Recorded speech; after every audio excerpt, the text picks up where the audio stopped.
നമസ്കാരം. കുട്ടികളുടെ വാശി എന്ന വിഷയത്തെക്കുറിച്ചാണ് ഇന്ന് സംസാരിക്കാൻ ഉദ്ദേശിക്കുന്നത്. സ്വന്തം മക്കളുടെ വാശിയെക്കുറിച്ച് ടെൻഷൻ അടിക്കാത്ത മാതാപിതാക്കൾ കുറവായിരിക്കും അല്ലേ? ആദ്യമായി നമ്മൾ മനസ്സിലാക്കേണ്ടത് ഈ വാശി എന്നുള്ളത് കുട്ടികളുടെ സ്വാഭാവികമായിട്ടുള്ളൊരു വളർച്ചയുടെ ഒരു ഘട്ടമായി തന്നെ കണക്കാക്കാവുന്ന ഒരു കാര്യമാണ് എന്നുള്ളതാണ്. ഏകദേശം 1 വയസ്സാവുന്നതോടുകൂടി കുട്ടിക്ക് സ്വാതന്ത്ര്യബോധം വളരും.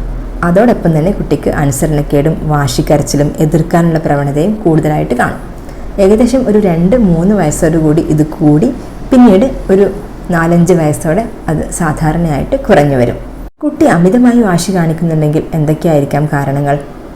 ചെറിയ കുട്ടികളിൽ സാധാരണ അസുഖം വരുമ്പോൾ, അല്ലെങ്കിൽ ഉറക്കം, ക്ഷീണം, വിശപ്പ്, അല്ലെങ്കിൽ അസുഖം മാറി വരുമ്പോൾ ഇവയെല്ലാം വാശി കൂടുതലായിട്ട് കാണുന്ന സാഹചര്യങ്ങളാണ്. വിചാരിച്ച കാര്യം നടക്കാനോ അല്ലെങ്കിൽ ഇഷ്ടമില്ലാത്ത കാര്യത്തിൽ നിന്ന് രക്ഷപ്പെടാനോ കുട്ടികൾ അമിതമായി വാശി കാണിക്കാം. അതൊരു പക്ഷേ ഇഷ്ടമുള്ള കളിപ്പാട്ടം വാങ്ങാനാകാം, മൊബൈൽ ഫോൺ കിട്ടാനാകാം, അല്ലെങ്കിൽ ഭക്ഷണം കഴിക്കാതിരിക്കാനാകാം. പല കുട്ടികളിരിക്കുമ്പോൾ തന്നിലേക്ക് കൂടുതൽ ശ്രദ്ധ തിരിക്കാനും കുട്ടികൾ വാശി കാണിക്കാം. അതുമല്ലെങ്കിൽ താൻ ഉദ്ദേശിക്കുന്ന കാര്യം ശരിയായ രീതിയിൽ മറ്റുള്ളവരിലേക്ക് പറഞ്ഞറിയിക്കാൻ അല്ലെങ്കിൽ കമ്മ്യൂണിക്കേറ്റ് ചെയ്യാൻ പറ്റാതെ വന്നാലും കുട്ടികൾ വാശി കാണിക്കാറുണ്ട്. എല്ലാം പുറമെ വീട്ടിലെ കുടുംബാന്തരീക്ഷം, സ്കൂളിലെ പ്രശ്നങ്ങൾ, ആത്മവിശ്വാസക്കുറവ്, അല്ലെങ്കിൽ പഠന വൈകല്യങ്ങൾ, അതുപോലുള്ള മറ്റ് കാരണങ്ങളെല്ലാം പലപ്പോഴും അമിതവാശിക്ക് കാരണമായി കാണാറുണ്ട്.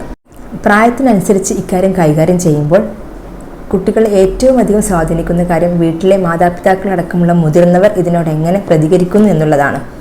ചെറിയ കുട്ടികൾക്ക് ഒരുപക്ഷെ നമുക്ക് വേണ്ട കാര്യങ്ങൾ ചെയ്തു കൊടുക്കാം. എന്നാൽ കുട്ടി വലുതാവുന്നതോടെ സമീപനം മാറണം. വാശി കുട്ടിയുടെ ആവശ്യങ്ങൾ നടന്നു കിട്ടാനുള്ളൊരു മാർഗമായി മാറിക്കഴിഞ്ഞാൽ അത് കുട്ടിയുടെ ഭാവിയിലുള്ള സ്വഭാവ രൂപീകരണത്തെയും സാമൂഹിക ജീവിതത്തെയും വളരെ ദോഷകരമായിട്ട് ബാധിക്കും എന്ന് നമ്മൾ മനസ്സിലാക്കണം. അപ്പോൾ കുട്ടി വാശി കാണിക്കുമ്പോൾ മുതിർന്നവർ എന്ത് ചെയ്യണം? ഒരു കാര്യം ശ്രദ്ധ തിരിക്കലാണ്. കുട്ടിക്ക് ഇഷ്ടമുള്ള മറ്റു കാര്യങ്ങളിലേക്ക് ശ്രദ്ധ തിരിക്കാൻ ശ്രമിക്കുക. അത് നടന്നു കിട്ടുന്നില്ലെങ്കിൽ അവഗണിക്കുക.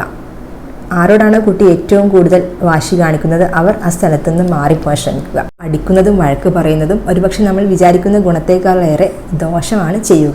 അതിനു പകരം ടൈം ഔട്ട് പോലുള്ള മാർഗങ്ങൾ പരീക്ഷിക്കാവുന്നതാണ്. കുട്ടിക്ക് ഇഷ്ടമുള്ള എല്ലാ കാര്യങ്ങളിൽ നിന്നും പൂർണ്ണമായും ഒരു നിശ്ചിത സമയത്തേക്ക് മാറ്റി നിർത്തുക എന്നുള്ളതാണ് ടൈം ഔട്ട് എന്ന് പറയുന്നത്. കുട്ടിക്കാലം ഉപദേശങ്ങൾ പെട്ടെന്ന് ഗ്രഹിക്കുന്ന കാലമല്ല. എന്നാൽ പോലും കുട്ടിക്ക് വാശിയില്ലാത്ത നല്ല സമയങ്ങളിൽ സ്നേഹത്തോടെ കാര്യങ്ങൾ ആവർത്തിച്ച് പറഞ്ഞ് ശരി തെറ്റുകളെക്കുറിച്ച് ബോധമുണ്ടാക്കി കൊടുക്കാം. ചെറു കളികളിലൂടെ കുട്ടികൾക്ക് പങ്കുവെക്കാനും ജയിക്കാനും തോൽക്കാനും എല്ലാം ഉള്ള അവസരങ്ങൾ ഉണ്ടാക്കി കൊടുക്കാം. അതോടൊപ്പം തന്നെ അവരുടെ നല്ല കാര്യങ്ങൾ എണ്ണി പറഞ്ഞ് പ്രശംസിക്കുകയും ചെറിയ സമ്മാനങ്ങൾ കൊടുത്ത് അവരെ പ്രോത്സാഹിപ്പിക്കുകയും ചെയ്യാം.